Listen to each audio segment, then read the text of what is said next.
Maligari ala ka jalibi abijaw akadi yɛrɛ no ta tigoya bilen atigoya ni ala sɔnna ala ka gunaja ala ka sababu ɲuman na ala ka hakili ɲuman na amen moro bawo ni hakili ɲuman tɛ a dɔ la e ti ko ɲɛɲini ka k'i faso fɛ wa baara yɛrɛ n'a gɛlɛyara cogo cogo an bɛ taa min baara yɛrɛ ɲuman kɛ man di fɛ ana ɲuman de b'a to baara ɲuman dɔ ka guloni o ka fisa dɔ ta ɲuman ye a dɔ la dɛ ko ni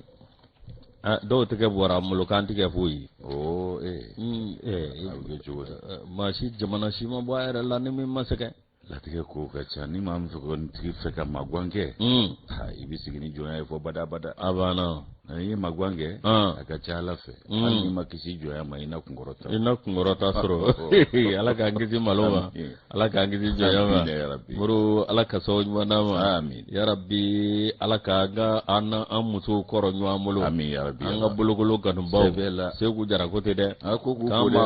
k'u fo dɛ k'u fo dɛ wa hali i k'a dɔn k'a fɔ usaz Jabate ale fana ko k'u fo dɛ wallahi awɔ Jabate yeguba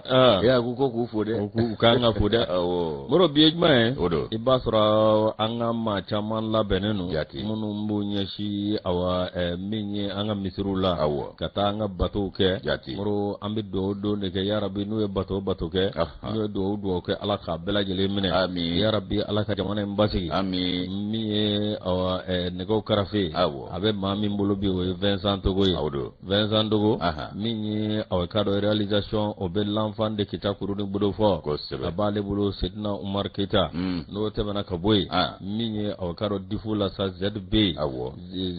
Mamadou Zakaria Traoré ale bɛ yen n'o bɔra Jamadugu kun b'o kɛ fa k'an kɔlɔsi Kuyate Awa Keita ni an ka taa marketing la Mata Mandaw ni Madu Tambura bɛ yen Zakariou Fomba ale ye directeur ye Haji Marka Cɛndaw keji ka taa se El Haji Baloma muru baara taabolo ye nin ye kuma k'a dɔn hali bi ka bɛɛ lajɛlen fo ka bɛɛ lajɛlen waleɲuman dɔn min ye i yɛrɛ i ni sɔgɔma i ni magwan muru n'o tɛ dakasuna ka di bɛɛ lajɛlen kojugu nka ka wuli ko ne bɛna magwan ka awa dayirimɛ ɲini ka sunɔgɔ fo k'i lajɛ ka wuli waati man n'i jɛ ka ɲininkali kɛ ko dumuni ma mɔ dumuni ma mɔ ala kosɔn muru an min ka kɛnɛ man tɔɔrɔ si t'a la kɔni ahaba moribo sanogo ka ami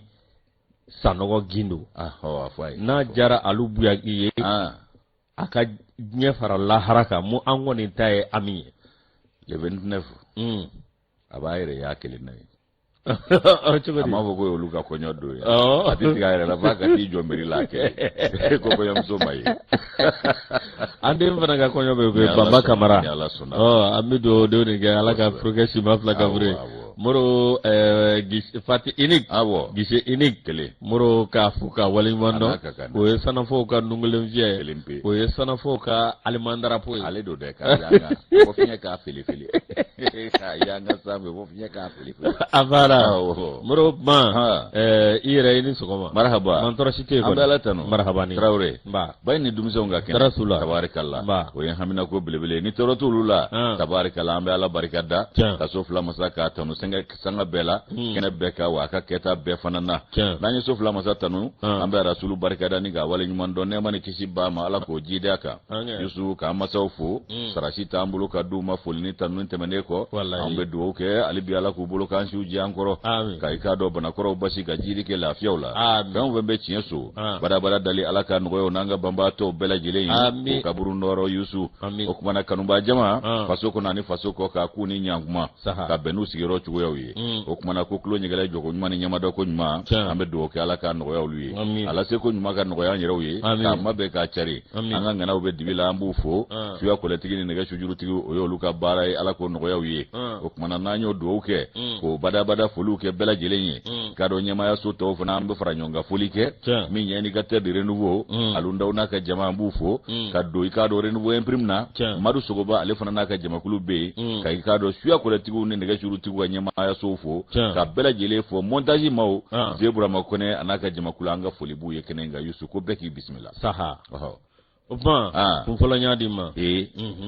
ayiwa yusu ni kun fɔlɔ dia ne b'a ta ni barika ye n b'a minɛ ni i k'a dɔn indicateur diren do fana ye na den dɔ k'a kɔsi yɛrɛ ma fiyewu o kumana min ye i k'a dɔn n'an donna indicateur kɔnɔ Usman Daw ale kɛn bɛ ka kalimun ta wuli ka jɔ i k'a dɔn k'a fɔ kunnafoni nɔfɛ ko don hakaja min ye i k'a dɔn don kɛrɛnkɛrɛnnen diɲɛ min kɛrɛnkɛrɛn k'a kɛ duga ɲɛ olu tɔgɔla donba ye yusu ko san 2023 ko tako fana tun bɛ sen na o sen fɛ sa anw ka i k'a dɔn musaka ni sɔrɔ o ko ɲɛnabɔ minisiri Alfuseni Sanu ale ye foliba ta ka ɲɛsin anw ka i k'a dɔn sɔrɔ wolomasiri tabaw ma ko soldat de l'économie k'u ka i k'a dɔn cɛsiri ni wuli ka jɔ k'a b'u fo k'u barikada Sanu y'o foli k'u ye ka bɛn n'u tɔgɔla don kɛrɛnkɛrɛnnen ye diɲɛ min tɔgɔda min bila u ka bolo kan hakaja ko ni ye diɲɛ douanier tɔw ta k'a lajɛ anw ka jamana douanier fana ma to kɔ nin san yɛlɛma seli in na fɛn min y'a ta ko 2023 ta in ye a kɛra kunungo janvier kalo in tile 26 yusu i b'a ye k'a fɔ ko min ye journée internationale des douanes k'o de tun bɛ sen na ntɛnɛn ɛfɔ min y'a ta ko 2023 san in ye k'o fana bɛnna ni fɛn dɔ ye sa min bɛ i k'a jɔ diɲɛ nin tɔnba min bɛ diɲɛ kɔnɔ organisation mondiale des douanes i k'a dɔn yusu n'o o ye kumalasurunya ye OMD ko a bɛ bɛn n'o ka san 70 seli san yɛlɛma seli fana ye san 70 san yɛlɛma seli a bɛ bɛn n'o fana ye o kumana nin Benzema min filɛ o ye ko in dawula bonya o kumana k'u bɛɛ lajɛlen ye seli la ɲɛnamaya a la ɲɛnamaya i ka dɔn k'a fɔ ko a la ɲɛnamaya kuma i ka dɔn kumakun tun bɛ fɛn min kan o de ye k'a fɔ ko ka i ka dɔn kɔfɛmaw min ye i ka dɔn k'a fɔ minnu bɛ fɔ an kɔ ko nouvelle génération o tɛ funankɛninamaw ye wa i k'a dɔn ko k'olu bolo don baaraw taabolo la min ye duga ɲɛya ye o taabolo la o kɛra u ka dalaminɛkala ye kumasen o kɔnɔna la ko ka u ka dɔnni k'a falen n'u i k'a dɔn denmisɛnw cɛ minnu bɛna fɔ olu yaasa min i k'a dɔn wasa o ka kɛ duga ɲɛ baaraw la donna nataw la hakaja ko fɛn min fana ko don ka ɲɛta k'o sabati baara in taabolo kɔnɔna la k'a sɔrɔ i k'a dɔn k'a fɔ min i k'a dɔn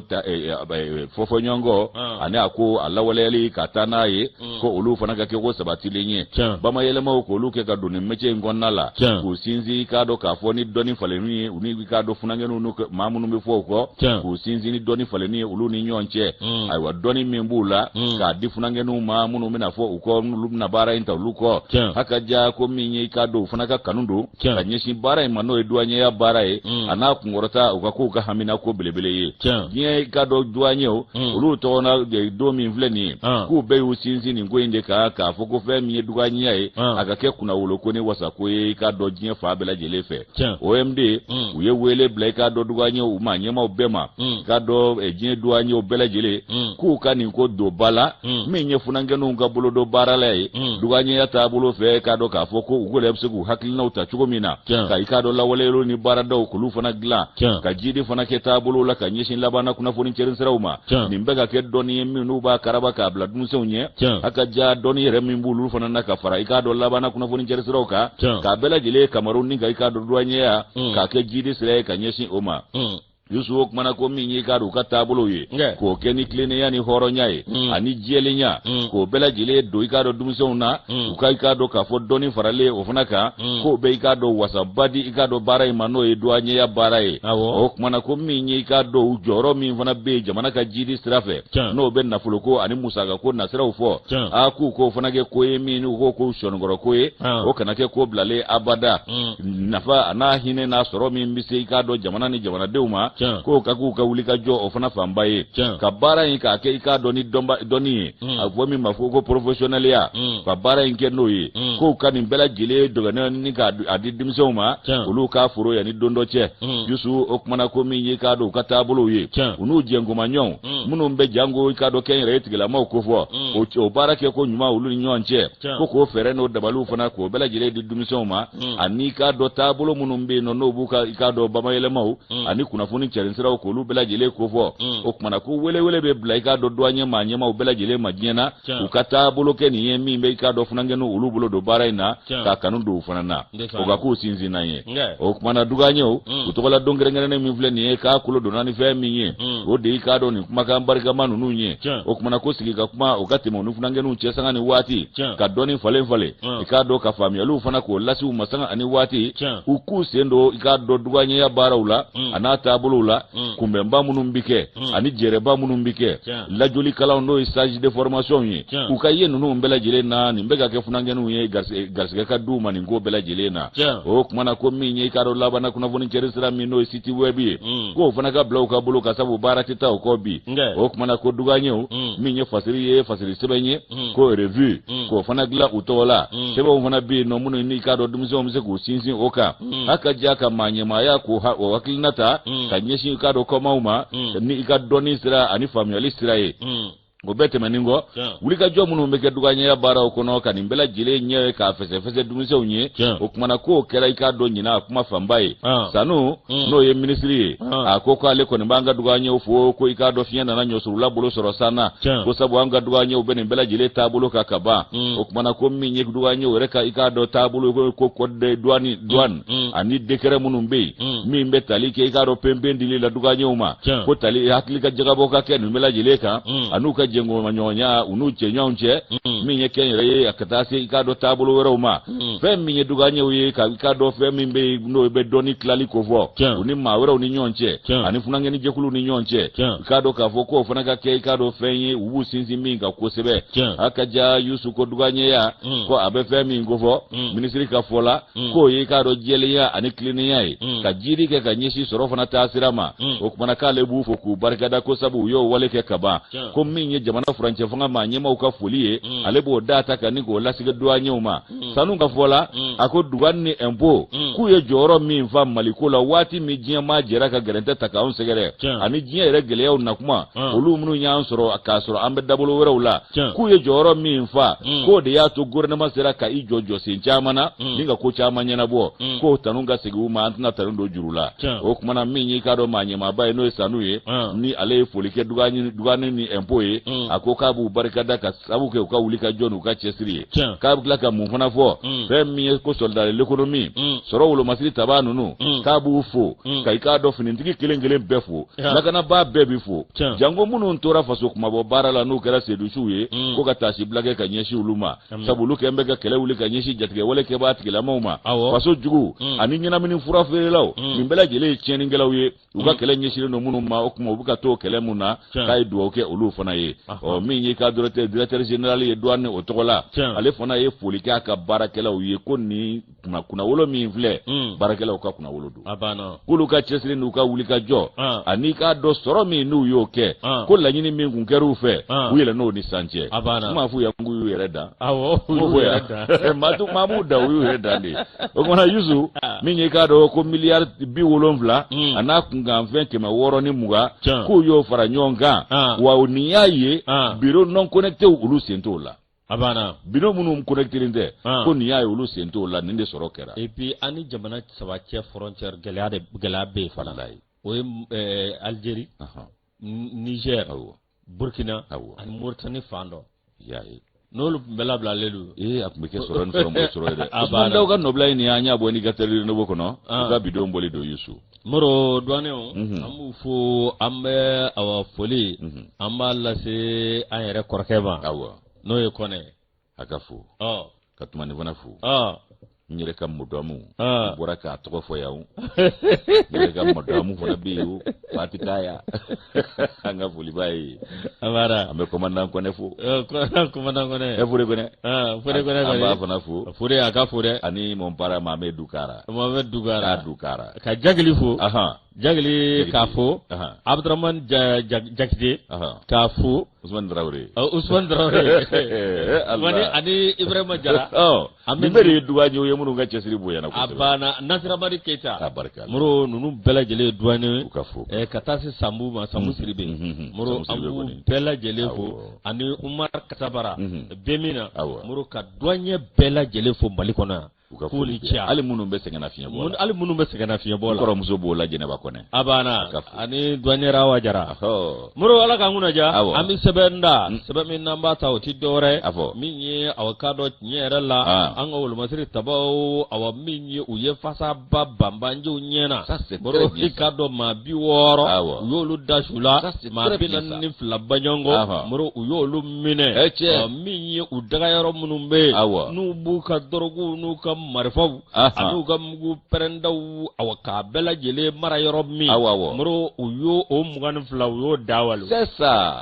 o dan sogo sa aniko abara yala cheni de do anga bugu fendro moro ita major général de l'armée moro ya jira ka fo mali chamanche bolo ani mi awaka do korofa marabulu do be moro janvier janvier le muganduru samba flani muga ane saba moro awaka do kuna foni bora ka be mi no kera kuna funi mi na kadi moro awakado ango wol masri tabaw buye wulika joke minye yoro munu be magona lamini moro katasi kado awadaga yoro munu me chamanjela moro awaminye arme terroriste munu be nubu wole ko GAT moro ye wulila kadangare nuna ko minye awakado de wulika jo minge minye awakado upana katashuru nga shembi woroni fla nge yeche ni bisaka digui moro ku katafe ukana dabla de ka damne koro masina banyangara minye nadani nyo no be nyono fe ani tenengu ani nyono yere ku katase duanza kitanara ani jene moro avocado yo wulika joke avion yo wuli shiyam ga ani fla ota ka boy minye awakado uye mission mugo waraketo moro o ma boy mi ta an wolonvla yo ke awakado minye uye doron na wuli shiya saba moro katashuru nunga minye awakado yoro munum be no ye awakado segu mopti banyangara duanza azongo mena katese de fokatase etenengu ma moro yo mingesa ma bi woro nduru yo lu dashula minye ma binanne fla yo lu koni tekeke uku uku kiri ku kiti abana angote ku kiri ku kiti tukuni ku fenge aye ku kiri munum nena munum nemna ku fe ku aranse manyi ni to do fere foku na fundo funa gaso sabu afe do be ni yulu kuro be gundo dima o gundo be ketare koi abana ni ngorota ni jamfa chama be no ibi bu funa kalama abana ofuna kan yutuma do la ka do mine ko ufe olu nanglala ambu fe moro me ni ko bela gelenye be ka fo nyerala uye mobile duro pick up duro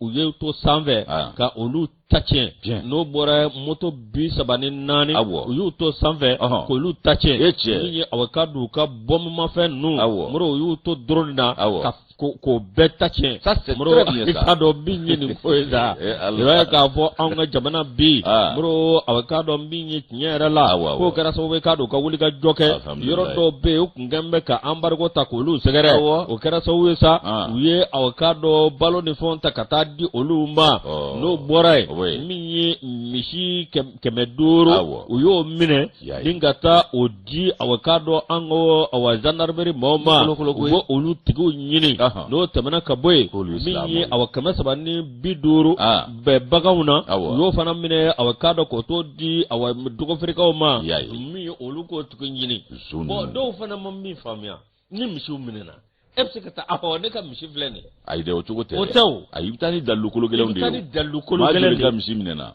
we do taw dunere abana we do taw firi ibtani dalu de ni dalu mi ni dangane ya be sura ala ka fo ke ga mishi do tiere la sebenda bela sanga kuma ga do be ulu ni sebenga turu nyo abana awo kuma be kuma lo be sebe joro fa moro mi tiere la be ka fo an mi ma bakele ikado olu ko ni yolu temeteme moro kata no lu udaga yoro la ni ko bela jele la be ka fo awa mamunu be no tesidi ani lele hoy ani tenama kata se mondo roma bro wulika jo mingera wulika jo odi sababa benade état major des armées di Mali état major général des armées di Mali bro ale ko ya jira ka fo wulika jo ko mi ka sanga ani wati mi bato jamana dew olu be se ka kisi chugo mi jamana dew ngata ni nga segi o be se ka sabati chugo mi o ma amba fo armée Mali bravo vive armée Mali vive le Mali abana ala ka muna ja ni sebe vive la vie même bala umara ngoiba yale ka fasiri ka ngoiba ala ka nin genyeta ye e to ambe commandant Morbo Sanogo wa commandant Kumba Jara commandant Kumba Jara ani sagara Usman Sagara ubebi abara nunga fugoi abara Allahu akbar ala ka unanya kuna goyate kuna jami ngo fala ka anda ko ye so do be kuna jaga kala ku kuna goya wallahi do rebe polo kuna goya la galaba ka kuna jasoro na jasoro on nimbe so fla masaka haju ye na nguna na mi na odi bike koi wallahi nouvelle horizon ba leta ta banyangara na antara banyangara ibaye demba konte ale fana kembe ka kuna foli ko gouverneur no bara banyangara marabulo o manyema ye kai la seluke ka fuko ma kono ndo munun ku minena bamba anti ufe e ku we kana blasoro abana ufuna kibara admai ndesani demba konde nouvelle horizon kono akoko ni ka do anga jamana lakana ko taka laje chamanje ani koro marabulo ka lakana ko belebele be ka ke ka alibi ko ka do sranye ko ani ka do ka fojoro na ko do ba singoro sabu abe mase ga dagu yoro ningele o kuma mi ni ka do ka fo ko groupe armé o mimbe no no terroristu yi bora kulu ka fo o to fo ya ko jeate gatito ewa yusu ibai ka fo ko olu munumbe ka do wuli ka joke ni buguda ko fole nuna kata dangari maula ko ka do wuro masita wa kele gambu ko do lawa uye ka do kele bolo ile maka dabulo fara ile masabu totu latu ko bitu dasira klaga kenyo de la maunye sisa ani sira kumbe una kabbi mau ka ndo itama de unye kulubulla hera ube mine ula ani nafulo mafeon ya saku ka soro ya kuba ya sabu totu latu yusu iba ka fo ko ukmana ku bana to bara ulasa ni ka do wuro masita bate ubu ira sagoke obara de dai bulo dai pasaje munumbe ndo itama de unye ubolu de ka bolifeon lajo yusu ka ika do lu dobi ku bolola hera ni nafulo ana nafulo mafeto o bela jele mina ula ko tuma dola ube do ta yau ka to lu do berla ko otaji wani ma dola fana ika do ka do ta wulo fon ni bola abana jatige wala ke ba tiga man bi ngani gelaw fe wallahi demba konte ga fola agoko ni dabulo mi infle ani ni ko jugo mi infle ni ka cherne do anga barabulo chamana ko banyangara marabulo makisi ko sabu ko ika do ka foko wati dola kuye mauta ya uye no katemenu ye ma kono ndo bonyongo tibai ka fo ko ma woro olu bala obe ta ma donye munu tume boli fongo no mini bisi doye yo lu bela jele bo kono mi ga ika do ta no lu ye ani kene ya tigila ma do be o ma sawa yo lu de ta ya udinga ta no ma kono ndonye o kono ndo tibai ka fo ko gouverneur bora ko lu de ka kana bla ko kuma go da ankloka gouverneur re jonye Sidi Mohamed El Bashir kunungo ko ala Musa do ga janvier kolon kile mugane woro yusu ko mana ko ma ko non nunu ku ye kana bla soro bai ka fo kuna fune o charna fa bela jele fe nga fe mi ka do munu nye minenige ulu buguna tige mafanye munu yere fona labla le niye ufuna buguna tige jonjo mafo anye ame ko tuyini jama fe yusu bai ka ko ka kila kununge a minye araba donye janvier kalo kleta ani kele so ma da yanfon fe ko ndana gusira kuna fone de ka fo ko fe mi bisi doye no mini bisi jamata boli fe do o kuma na ko bingani ngalaw binaka ninga ta yau ninga ta naye ka kera sigida mina o de ka do paru ale ni ka do songo ibache songo biache paru ni songo bia ko o kero ni nyonche ko kuna foni fulufulu la novembre kalo kile sababu ba fulani mwanu flasa kiba ka fo ko minye medese do no kene yatigila mawe ulu fana ndu ka soferi ke tumbu ka boli fe kono no centre de référence o boli fe ye bankase o konnala yo lu fana kumbe ni goluta yau ninga ta no ye ka kera banyagara ani se wari ni nyonche o kuma na yusu ko ni manu no mumine ne do ba manji ubulo ani bingani gela ubulo ko kerengere ni la ma sita do ma shikele munu do sabu buguna tike ba prepare la tike bingani gela ore burgu ya tike o ma prepare la tike nga ukaje kuluko ni ndo afora kula haka ja ko ubeni nge kunjume na musaka ko destro o kuma na ko minyi ka do ni ko nunu nye ko desebu labi kolibu labi wasigiro kelentula ubeni bingani wala de kesira kuna ani danje oni nyonje yasa ku yere musaka no ye ka ikado ka ndere koro nyigi ndoni okuna yusu ko minye ni ko ko ulabla la ni fere minye do dira wa do madi ofuna mabuguna tiga o ma prepare la tiga anye mamunun do afara tuko mi o mabuguna tiga umina ba were mabuguna tiga okuna ko ni kana bla soro minye gornere yere kala sili mi no ikado jamana de ulukula kibaro dumanye o ko kuma ko ma chama mbe ulu tara yawo ni jugo ina ulube magarsike soro ka bo ni jugo la nganunu ba ko minye abefa mi nyini gornere ka fola ko ali bi anga fara nyonga an bɛɛ ka kɛ kelen ye an ka basigi ɲini ani lafiya k'a bila an ka sigiyɔrɔw la k'a tɛ taa an bɛɛ kelen na kɔ dɛ Demba Konde a ka nɔbila ye nin ye an y'a bɔ i k'a dɔn Nouvelle Horizon ka bidon boli kɔnɔ Yusu Nouvelle Horizon ni y'ale bila Moro an bɛ taa sugu la nka yan'an ka taa sugu la sa min ye aw k'a dɔn groupe commerce Ablaye Mayiga an b'a fɔ ka waleɲuman dɔn min ye aw k'a dɔn an yɛrɛ ka nungele vieux n'o ye Mariam Diallo pharmacie kura verte la ka taa se an ka cɛkɔrɔba ma Kaliba Jabate min ye an bɛ ɲɛ Moro ɲanguma sɔrɔ a n'a mɔdenw ni tulomasabaw olu bɛ ka an lamɛn nin sanga in na cɛkɔrɔba hali bi ko Ala k'a mɛn an kɔrɔ ni kɛnɛya ye Moro k'a ka dugawu k'an ye a ka dugawu kɛ jamana ye min ye mama national Moro ale fana sigin bɛ Kayi plateau Jayi Sibi an k'a fɔ ka waleɲuman dɔn k'a ka dugawu k'an ye a ka taa sugu la an b'an waso ni Mali ka wasa n'a ye an b'an disi gosi ni Mali ye ka yanga n'a ye sabu cɛfarinso don a banna cɛfarinso ye nɔnfɔ ye dɔ bɛ tigɛ dɔ bɛ mɔnɔbɔ a banna o ye tiɲɛ nka janfa anw kun tor'o la diɲɛ lamini jɔ maa bɛ se k'i yɛrɛ bɔ jɔ la i tɛ se k'i yɛrɛ bɔ diɲɛ lamini jɔ la an tora janfa la fasodenw b'a la kɔkanmaw b'a la a banna ka anw lamini Moro nka cɛfarinsoya a tɛ se k'a bɔ a la maa ma y'i faso janfa maa ma y'i faso tɔnɔma da e kɔni ye sini si jugu ye i ta ɲɛ de bɛ Ala kɔnɔ a bɛ Ala kɔnɔ ɲɛ tɛ maa wa i tɛ sa ni Ala min gundo da kɛnɛ kan i kɔni bɛ lebu Ala k'an kunna diya fasoko de ye kulon ye fasoko tɛ tulon ni min y'o minɛ kulon ye e yɛrɛ de ta ye a banna awɔ Moro min ye tiɲɛ yɛrɛ la nin kɛra saki ko dɔ ye min ye aw ka dɔ tiɲɛ yɛrɛ la nin saki ko min filɛ nin ye aw ka dɔ minɛn dɔw bɛna Sonatam o tɔgɔ la kati aw ka dɔ Sonatam aw ka dɔn o maa dɔw bɛ yen ɲɛla olu ka yurugu Sonatam SA an'u ka kɔlɔsibaliya Moro ko de nana ne nin bɛɛ lajɛlen ye Moro aw ka dɔn Sonatam a kan ka min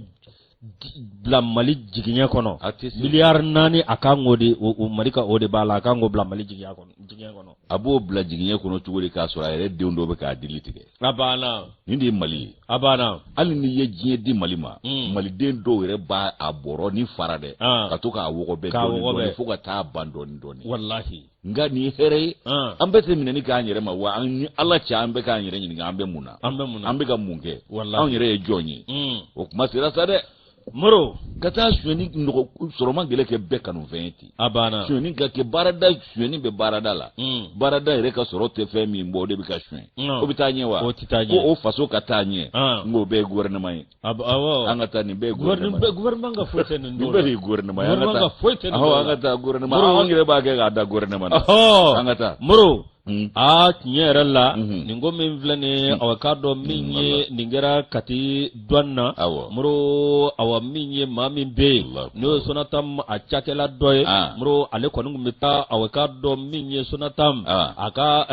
minɛn minnu bɛ yen a b'olu labɔ aw k'a dɔn min ye tiɲɛ yɛrɛ la yarima wari de tɛ se a se yɔrɔ la wa Moro maa bɛ nin faamuya cogo di Moro aw k'a dɔn trésorier PR min bɛ Kulukɔrɔ Moro o de sɔmi jɛnyana ye tiɲɛ yɛrɛ la min ye novembre kalo san 2022 Moro bureau principal de douane min bɛ Kati Moro aw k'a dɔn tiɲɛ yɛrɛ la i ka dɔn aw min ye nafolo min tun kan ka don ye Moro a kɛra aw k'a dɔn tɛ k'a jɛ dɔ ye Moro ja min ye Sonatam baarakɛla min filɛ nin Moro aw k'a dɔn aw min ye ale bɛ kɛ ale a ka fɔ la dɛ ko ni dédouanement kɛra min ye aw k'a dɔn quittance o min bɛ maa seereya a t'o minɛ nin ye ɲagami de ye i tɛ quittance dɔn quittance dɛsɛra de wa a ma dɛsɛ wala kun tɛ ale bɛ taa bɔ yɔrɔ min a kun tɛ yen a bɛ yen mun b'a bali k'a minɛ a bila kun ye nin bɛɛ ye gouvernement ye gouvernement ko tɛ nin gouvernement tɛ nin ye n'an y'a tiɲɛ k'an b'o de fɔ douane maa ɲɛmaaw tɛ nin ye n'o tɛ o cakɛda joli tiɲɛna ni taabolo juguya ninnu ye ni taabolo jugu ye baarada joli sigi a sen sabara wallahi o si m'anw sɔn hakili la a banna Malikura tɛ ɲani nin dɔw ma furan dɛ Moro olu dun bɛ furan na min ye aw k'a dɔn tiɲɛ yɛrɛ la Moro ni min filɛ nin min ye aw trésorier PR Kulukɔrɔ o kɔni aw k'a dɔn min fɔra ko bɛ ale ma jɛ n'o ye cogo si la min ye aw k'a dɔn bureau principal douane de Kati Moro aw k'a dɔn tiɲɛ yɛrɛ la Moro aw k'a dɔn nafolo min bɛ yen n'o kan ka sara fana Moro aw k'a dɔn min ye tiɲɛ yɛrɛ la o nafolo aw k'a dɔn o ma taa a ta sira fɛ moro ni min filɛ nin directeur général des douanes moro kɔni hakilina ta joona bɔkɛrɛ ni galama aw ka dɔn douane ma ɲɛma ale ka sɛgɛsɛgɛliw n'a ka fɛɛrɛw sigilen sen kan moro aw ka dɔn min ye ale ye mission bila jɛkulu bila olu ka taa sɛgɛsɛgɛli kɛ Kati olu taara sɛgɛsɛgɛli kɛ Kati moro aw ka dɔn tiɲɛ yɛrɛ la direction nationale de trésor et de comptabilité publique moro aw ka dɔn tiɲɛ yɛrɛ la o fana ye aw ka dɔn sɛgɛsɛgɛli kɛ o kɛlen ka sɛgɛsɛgɛli kɛ min ye aw ka dɔn receveur min bɛ moro kɛlen ka sɛgɛsɛgɛli kɛ sa min ye u taara ka taa ye miliyari 4 kunkanfɛn moro bile ala de ko o abu fila de ni ɲɔgɔn cɛ maa damadɔni miliyari 4 moro douane ma ɲɛma ale kɔni ko a tɛ to ye dɛ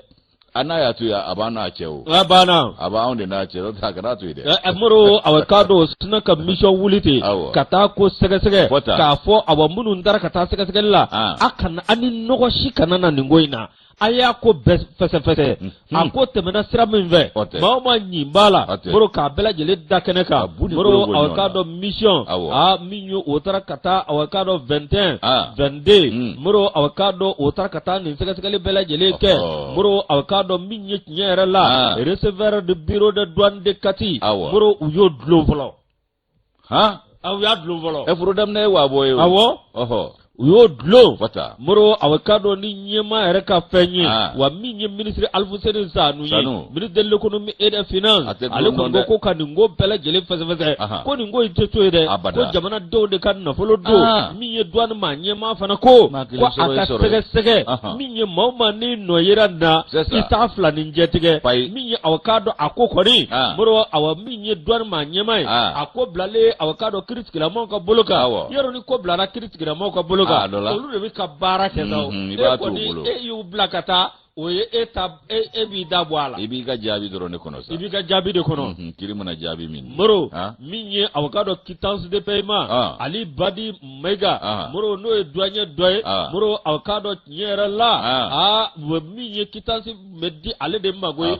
moro nka i ka dɔn min ye tiɲɛ yɛrɛ la nin chèque min filɛ nin Ali Badi Maïga moro aw ka dɔn tiɲɛ yɛrɛ la nin min filɛ nin e k'a dɔn ko a ma fɛɛrɛ si tigɛ walasa aw ka dɔn ka nin ko in fɛsɛfɛsɛ cogo min na min ye Sonata maa min bɛ yen moro e bɛ se ka taa wari verser cogo di maa fɛ min ye i kalannen don i bɛ fɛn dɔn min ye e bɛ se ka taa wari verser cogo di moro ka e tɛ aw ka dɔn sɛbɛn minɛ ka taa n'o ye dalu kologɛlɛn t'e bolo o wari kun kan o ye wari si jumɛn ye e b'o si dɔn wa ni ko wɛrɛ t'e kɔnɔ a dɔ la moro min ye mission de vérification moro aw ka dɔn olu ye wuli ka jɔ kɛ min ye aw ka dɔn nin ko in na moro ministre de l'économie et des finances ani douane ma ɲɛma n'o ye Amadu Konate olu kɔni kɛ bɛ ka wuli ka jɔ sugu bɛɛ lajɛlen kɛ nin ko in a bɛ sɛgɛsɛgɛ de ka s'a dan na nin ko in a bɛ bila kɛnɛ kan wa min ye jamana nafolo a dɔrɔmɛ 1 moro aw Alfuseni Sanu ale ni douane ma ɲɛma u ko ni aw ka dɔn a dɔrɔmɛ 1 yera maa min fɛ tɛna fila ni jɛ tigɛ nin ko masinaw de bɛ to sen na fo a tɔgɔ tiɲɛ bɛ se se ɲɛmaaba yɛrɛ ma k'a sɔrɔ a m'a min a m'a damadɔni cakɛda kuturu la a ka ɲɛɲini ka a ko a bara ci dɛ ale kɔni y'a ko bɛɛ ka mission bila ka taa olu ka taa sɛgɛsɛgɛli kɛ maa ɲɛma ani ministre u y'o se kɛ u ka ko bɛɛ da kɛnɛ kan ko la Sonatam SA doit SA toujours redevable à l'État 4 milliards de francs CFA. K'a sɔrɔ maa damadɔ y'o yurugu maa damadɔ Sonatamu kɔ kan Sonatamu de kan k'o sara faso ye bi nin ye gɔrɔkɔ ye dɛ Sonatamu yɛrɛ tɔ yɛrɛ b'olu la wa Sonatamu alimɛti ni sigarati tɔ t'u si la u kɔni pasa jalen don ka tɛmɛ cakɛda tɔw kan sabu usine caman datugura k'u to yen dɛ u kolo ka gɛlɛn dɛ nka tɔba t'u la dɛ ni yɛrɛ bɛ minisiri fɛn fɛn bɛ si ɲɔgɔn bɔ si la o caman datugura sa o caman datugura dɛ n k'o de y'a to moro mɔgɔ agissement structurel minnu bɛ kuma Mali ko kan u t'a dɔn a ma k'u ɲɛnɛ o u ma bɔ a kalama o kabini a Faransi y'an bila Bretton Woods ko agissement structurel ka compression kɛ baaradaw la ka sɔrɔ ka i k'a dɔn k'a fɔ retraité an coro retraité an coro sabu bɛɛ bɛ y'a anticiper u y'a bɛɛ coro u t'u ka baara ye retraite antoro wari ma fe nya uye projet monter tout bolo warta no kasinga bolo bo bara la ku blati de ma tigi daba daba ku bo faraje de ni be jago ya unga kan ko de ke ya sa uluka de men ga sa ma ka amusaka wallahi ajustement structurel ala mura anga kayere wallahi malib nan keranyere ka so anyere muro mo ni munu ndeni kala nulu bina wo ci kle gandire na wala maka adon ka klaki tuko ka wo ci amijigila ha wallahi amijigila de adon ka klaka wo ci o antese ko de famu alota bikote o bikola benonte o ala amvle mi ngono ni bikola benendo wa san joli ko do na yere soro akono bi transfert flene anga negasira be to di bi nya fo bi jijigi usine céramique be to di bi bi ta munumunu fo yino wa batige dure ka tas itema awo eka buye dure ka iko masiramne kuma taxi ta buye no ka nyini no sika iko ma négocier to do farakoti o begla ro mi sika so ayoro kembe bateme sira di kaso izini yere bi ali bi amina bi farakoti iba wuli katla ka nyanyi ma bi furake ibe witemu la teje abana ni tekala ibo ni burudu Yusu Abdi Mali mbata note ina jijigi nyena Abdi Mali ni ya leta sa kado kafo ni ma doye no ye kado Tijani Bamajo akoko alefana ba nyiro chien fo anga bara intabulu la le journalisme au Mali Tijani ida sera irima bi Tijani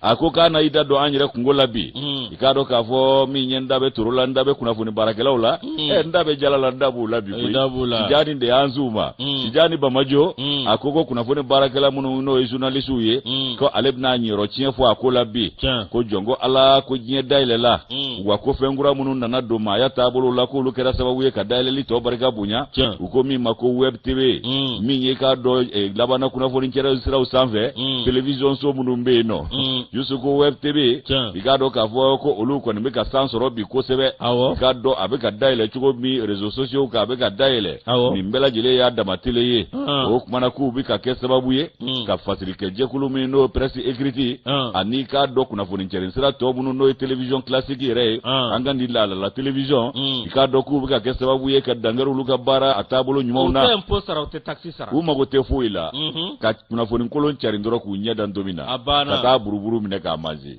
c'est comme ça les vies chez la vie wala si o kuna yusu ibaye ka fo ko minyeni kuna fo nchari sira kura nye ikado web tv kabna dangari la dala tabulu korole nunja mana akaja ko ulu ireti ka seka ikado nyesora abulo bile ka sabu ke benye kinedo ka keni mbara tabulu indeka kwa ko ningele do ka poi fa bela jelefe inafo ikado réseaux sociaux rebuku bange ka soro maude ka glane undo yusu ibaye ka fo ko ni ata ka laje ka be ka kene mineno kuna fo nchari sira o kene ye akaja kabin telephone ni lixi bote ko aywa malla wa vidola otuma ke ikado marabatika ni deji tu abe bidoka uwe nyambi ngabidu yusu ibaye ka fo ko ni ngo nuta ga laje akube ka kene mine kuna fo nchari sira korole o tabolo nununa o mali re kuna ya ko ni ya laje ko maugrimbe nununga tabuluka o ko barake mine mindo ko makanga atanugoi ka barikada sabu ajora ka buanga da madiya tabulu la bi ko sebe nga o ba barake chugo fana bulu ya barake ni hakina miya ni tabulu miye afana bo faride da sabu ngoro ba foro amoro farida ko nga ko professionalism mi be fo barala ma bakelen de be web tv ko la akiza kelente ulula amisi kara jarati ate ulula muro itoko muro fo fana kafu abenin kelela kabi nye kadi décourager ate foi kwa fo fana kadi wa ba keni bonya ni karama muro tae kama mafia akelengelo mzega kinga afamba ngo muro fo fana de aiwa fo muro ifana toko ko mabo to la jamura jamuna ifana ire fana ko toko mabo to la ire ko nkai jamura jamuna kai ndoni na aboko muro to ko bedo mavo abede mavo abede abala avon amana ga chugo polo to le umi ngonyo de vinyina me ikakmala me volode kana critique de man la me ni man la me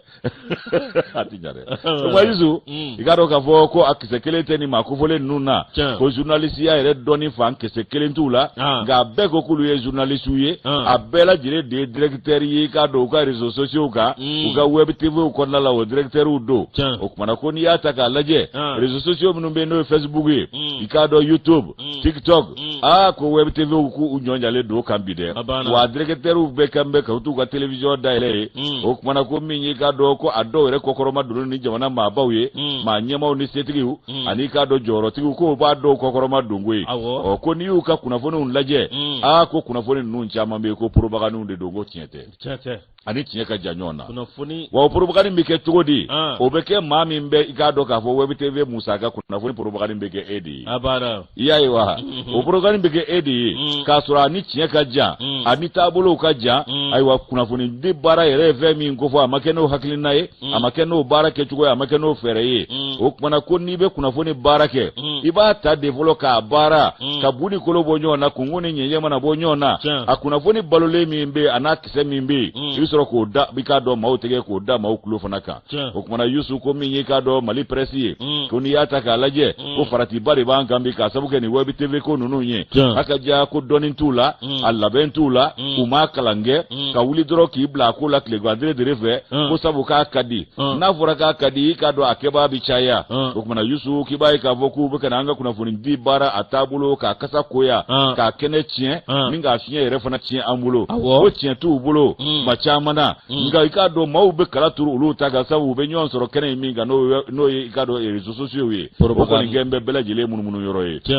o kuma ko mali ko école de journalisme ban fe o etiye o be ka journaliste dakabana dama glan a jole mbaw muno mbu ka bara donu ya kalange ka tanama ko kolo nyini ku donga kala ka keta ufana don ka soro ka bolo do bara la ko mali bi ko chama labembi o ko kalanzo daileli ani journaliste labeni no na na soro métier reta tiena kele edu ko tinaka ko bani wakanga métier ka be ni farati de kono bi ko minyi ka do professionnel ya journalisme kono ate mamunu na olu de ka bara nyonyale dobi wa jama be girna olu de kambi ko ka nyeshi ka do ni ko intabuloma ko ni jatemne make jamana manyema ni ka do kuna foni cherisira abara kala ufe ani ka do labana kuna foni cherisira ko nyina bola ufe ko minye ni ko ye ka bina ke cheni belebele do ndo bolo tsega min kumbere o kuma na ku be ka kene mine chugomi o ka kuna foni kolo ngona be ka do mau hakli mine chugo kelena e ko dailete journaliste formete nga foka journaliste ya bara ka saniadi ka furanka je John na kaka John na manga John ya ye John ta ye wa minye kuna foni cherinsira nunu nye ku kana tu yere ke journalist yo sanve sabu o da makaka bela jilenye o de ye ubla ni mbara nunu na o ko kene ka bi ninga langulo nye ka do kuna foni barakela were ubulo ka sabu ke John nye ko video manu minye o video manu ye ulu funa ko koro madonedo musa ka bola ufe ani joro tigo ni manyema were fe okumana ko nantura nina ko ni unyininga kuba ko ni ya ulube ninge ko minye kuna foni barakela ko lu desera ko keta la ko de ato ulube ninge ko e kalonfindi sabu na furaka kadi atigi bichaya be bi bladala okumana ko manyema o de bi wele ningo zele do yoro mina yani ka do yere nyuma na sura viega du jambulo uka ko ningo ma propaganda umbe ka tieni min do manifia tabolo la ani bara yere hukumu konna la no journalist ya baraye ko de ka chana nyali ebi okumana ko femi ale ko dangalele do no ye tijani ba majoye kale dangane ndo aka ka fo ko ni foi make kala klini ngeni tabulu la ko journalism ya bara ka be ni makarana abana mo mabe malo ya bi ka fo ki yayi ni ala ci ka fo ki communicateur ya ka sa journaliste ya malla wallahi sabu mali journaliste re bakilin fana be wure bodala wure wallahi communicateur ya ka sa nayi awo ko yede do be nyala dobe nyache la kawlu o kuma na ko min yi ka do métier nye ko métier horomba yere wolo métier yere wolo min fana do ko abunya na tanga ana barka bala a dawla yere bala ngani mama sino de binyini ngana buruja o kuma na ko ku wele ugata labenke do somina ulu yayi ka fogo bara inteta kalango ani la joli ni labenko ko lube ka wire labe ubuka bara langa ubuku wire labe akonnala o ko ulu ko ni kulu ko na ka somi na bunu mbala e ko sabu to bala kumana ko jiye dongo do olo de bugu gere ke journaliste yo ka soro utaye o kumana kunglena kele re madon ula nga ubuka jamana yere kuna funi cherisira kunglena bela jile chien tijani ba majo ni ale ga nobla sebe anya bo abda afriki kono abda afriki ni ale bla muro awa nabi sebenda sebe minimba ta observatoire minye dambele madina siso muro awakado minye charjaru ka kene muro ko awakado minye marama dambele kap manade min ye aw ka dɔn nin ma sɔrɔ dɔwɛrɛ fɛ u ka lajɛ ɲɔgɔn ye lajɛ belebele tiɲɛ 13 min ye aw ka dɔn o kɔni kɛra min ye conseil malien de charge ni a ɲɛmaaba o ye Ba Kisimasi Laye moro n'u b'a wele ko CMC janvier kalo tile 21 février dɛmɛnen min ye aw ka dɔn tiɲɛ yɛrɛ la CICB la nin kɛra Madina Sisoko ɲana dɛ Maramu Dambele moro aw ka dɔn min ye tiɲɛ yɛrɛ la baara taabolo minnu kan ka kɛ ani minnu bolo dalen don san 2023 o de kɔnɔna na a kɛnɛ kan min ye Maju Sɛnbara ye ale est président de la chambre de commerce et d'industrie du Mali Yakuba Katile conseil économique social et culturel du Mali moro no tɛmɛna ka bɔ yen min ye commune 3 maire gouverneur du district de Bamako ani i ka dɔn opérateur économique caman n'o ye Sɔrɔ Bosonba ye membre conseillers muru u caman bɛ kɛnɛ kan min ye aw ka dɔn tiɲɛ yɛrɛ la min ye chargeur ni olu ka baara jate minɛ baara nɔgɔn dɛ nka min ye aw ka dɔn a baara tɛ ka kɛ wulikajɔ kɔ cogo si la muru aw ka dɔn min ye tiɲɛ yɛrɛ la u bɛ k'a fɔ aw chargeur sariya bolo min bɛ n'o ye numéro 14 bar 20 05 CM UMOA muru décembre galo sam tlita ani woro sam bafla ani duru muru awakado fɛn be o ye ka awakado jatu ka nga sigi cogo mina ka bela jeli ka kelenye no contrôle ye mi nyere la do wuli ka joke fɛn min be ka jati mina o sigi senga moro ni a jati minɛ CMC yɛrɛ awakado no conseil malien de chargeur min ye awakado a bureau ma 7 do dɛ min ye a président ye o ye Ba Kisimasi Laye moro awa Ba Kisimasi la ale wele bila awakado cotisation min be moro awa min be i yɛrɛ ka i sinzi k'i kɛ membre ni jakulu kɔnɔ ko a b'a ɲini bɛɛ lajɛlen fɛ i ka dɔn cotisation olu ka lajɛ bɛɛ lajɛlen ka awakado asara tɔnden bɛɛ lajɛlen ka asara n'o tɛmɛna ka bɔ yen fɛn min bɛ awakado n'o sɔrɔ ani sɔrɔ bosonba ani maa minnu bɛ minɛn girimanw doni muru olu bɛɛ lajɛlen min ye awakado k'a lajɛ k'u tɛgɛ di ɲɔgɔn ma min ye Ba Kisimasi Laye a y'a jira k'a fɔ min ye chargeur u ka baara u kan ka fo n'a ye u ka wuli ka jɔ u kan ka fo n'a ye bawo olu de bɛ kɛ sababu ye i ka dɔn an ka jamana a sɔrɔ a bɛ yiriwa k'a sababu kɛ mun ye taa ni ka segin julabaw minnu bɛ awakado balo ani minɛn wɛrɛw ta an ma mɔgɔya minɛnw awakado ka na suru jamana kɔnɔ moro awakado min ye Ba Kisimasi Laye a ye foli lase awakado an ka gouvernement ma k'a lajɛ u bɛ wuli ka jɔ min na walasa fɛɛrɛ minnu bɛ sɔrɔ min b'a to awa dun ka fa bɛ sabati an ka jamana kɔnɔ cogo min na o de kɔnɔna na sa min ye awakado ministre ale ka dɔn conseil malien de chargeur n'o ye Maramu Dambele a y'a jira k'a fɔ yɛrɛ la a b'o fɔ k'u waleɲuman dɔn embargo jugu min dara an kan CEDEAO ani UEMOA fɛ min ye kalo 6 fo ka taa se kalo 7 ma ko awa min ye chargeur ye u ye baara sugu bɛɛ lajɛlen kɔ ka jɛ u ka tunɔ kɔ ka tila k'u